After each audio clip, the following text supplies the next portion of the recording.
नमस्कार, मैं हूं आकाश और आप देख रहे हैं STZ इन्फो टीवी। तो शुरू करते बिना किसी देरी के आज का समाचार बुलेटिन और नजर डालते हैं उत्तर प्रदेश की प्रमुख खबरों पर। बैंक घोटाले में बड़ा खुलासा, 754 करोड़ के घोटाले में पूर्व विधायक विनय शंकर तिवारी गिरफ्तार। ईडी यानी प्रवर्तन निदेशालय ने 754 करोड़ के बैंक घोटाले में पूर्व विधायक विनय शंकर तिवारी को गिरफ्तार कर लिया। इस केस में पहले से ही कई अहम आरोपी जेल में हैं। अब ईडी की इस बड़ी कार्रवाई ने राजनीतिक गलियारों में हलचल मचा दी है। बताया जा रहा है कि मामला फर्जी दस्तावेजों के जरिए बैंक से लोन लेने और पैसे को इधर उधर घुमाने से जुड़ा है। जल्द ही और भी बड़े नामों के खुलासे की संभावना जताई जा रही है। जनता दर्शन में मुख्यमंत्री योगी का एक्शन मोड, भूमाफियाओं पर सख्ती के निर्देश। मुख्यमंत्री योगी आदित्यनाथ ने गोरखनाथ मंदिर में आयोजित जनता दर्शन के दौरान 300 से ज्यादा लोगों की समस्याएं सुनी। उन्होंने अधिकारियों को निर्देश दिए कि पेशेवर भूमाफियाओं को चिन्हित कर सख्त कार्रवाई की जाए, साथ ही हर शिकायत को गंभीरता से लेते हुए संतोषजनक समाधान सुनिश्चित किया जाए। मुख्यमंत्री ने कहा कि जन सुनवाई और त्वरित न्याय सरकार की प्राथमिकता भी है।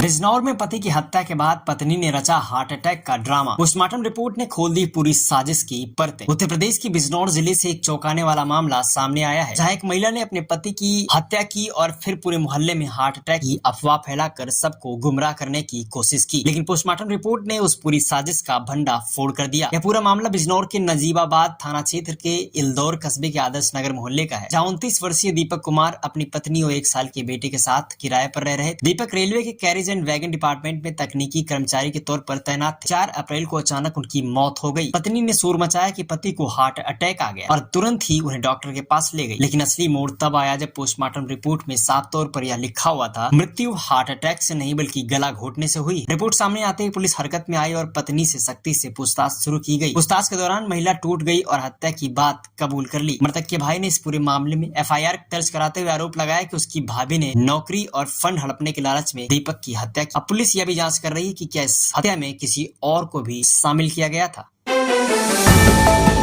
महंगाई की मार, घरेलू रसोई गैस सिलेंडर 50 रुपए महंगा, उज्ज्वला योजना पर भी असर। केंद्र सरकार ने LPG गैस सिलेंडर की कीमत में 50 रुपए की बढ़ोतरी की है। अब उज्ज्वला योजना के तहत मिलने वाला सिलेंडर 500 की जगह 550 रुपए का हो गया। वहीं बाकी ग्राहकों को 853 रुपए चुकाने होंगे। पेट्रोल डीजल की एक्साइज ड्यूटी में भी बढ़ोतरी की गई। प्रेशर हॉर्न और हूटर बजाकर भौकाल बनाने वालों पर सख्ती, गाड़ियां होंगी सीज। मंडलीय सड़क सुरक्षा समिति की बैठक में बड़ा फैसला लिया गया। अब अगर कोई प्रेशर हॉर्न, हूटर या काली फिल्म लगाकर सड़क पर रौब दिखाता है तो सीधे चालान और सीज की कार्रवाई की जाएगी। सिर्फ वाहन ही नहीं बल्कि वो दुकानदार भी कार्रवाई के घेरे में आएंगे जिन्होंने ये सामान बेचा है।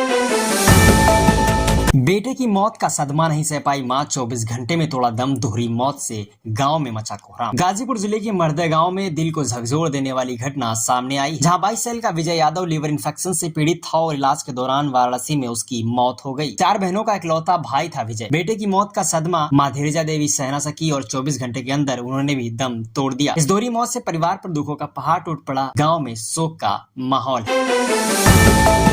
खेती के सबूत होने के बावजूद सरकार ने मेरी मां की जमीन छीन ली। राजा भैया की बेटी राघवी की CM धामी से भावुक गुहार। राजनीति के गलियारों में उस वक्त हलचल मच गई जब उत्तर प्रदेश के कुंडा से बाहुबली विधायक रघुराज प्रताप सिंह उर्फ राजा भैया की बेटी राघवी सिंह ने उत्तराखंड के मुख्यमंत्री पुष्कर सिंह धामी से एक भावुक और तीखा सवाल पूछा। राघवी ने सोशल मीडिया प्लेटफॉर्म X पर एक पोस्ट शेयर करते हुए आरोप लगाया कि उत्तराखंड सरकार ने खेती के स्पष्ट सबूत होने के बावजूद उनकी मां की जमीन छीन ली। उन्होंने यह भी दावा किया कि सरकार ने न तो कोई नोटिस भेजा, न ही सही प्रक्रिया अपनाई, बल्कि एक फर्जी वकील ने अदालत में उनकी मां का प्रतिनिधित्व करते हुए पूरा मामला ही बदल दिया। राघवी ने अपनी पोस्ट में लिखा, खेती के सबूत होने के बावजूद सरकार ने मेरी मां की जमीन छीन ली, उनके संपर्क विवरण बदल दिए, कोई नोटिस नहीं भेजा, एक धोखेबाज वकील ने अदालत में उनका प्रतिनिधित्व किया। यह मिली भगत अपने सबसे बुरे रूप में है। आप इस अन्याय को बढ़ावा देंगे या निष्पक्ष सुनवाई सुनिश्चित करेंगे। राघवी का यह ट्वीट तेजी से वायरल हो गया और सोशल मीडिया पर लोग सरकार से जवाब मांग रहे हैं। इस पूरे मामले में अब यह सवाल उठता है कि क्या कोई राजनीतिक प्रतिशोध है या फिर प्रशासनिक लापरवाही।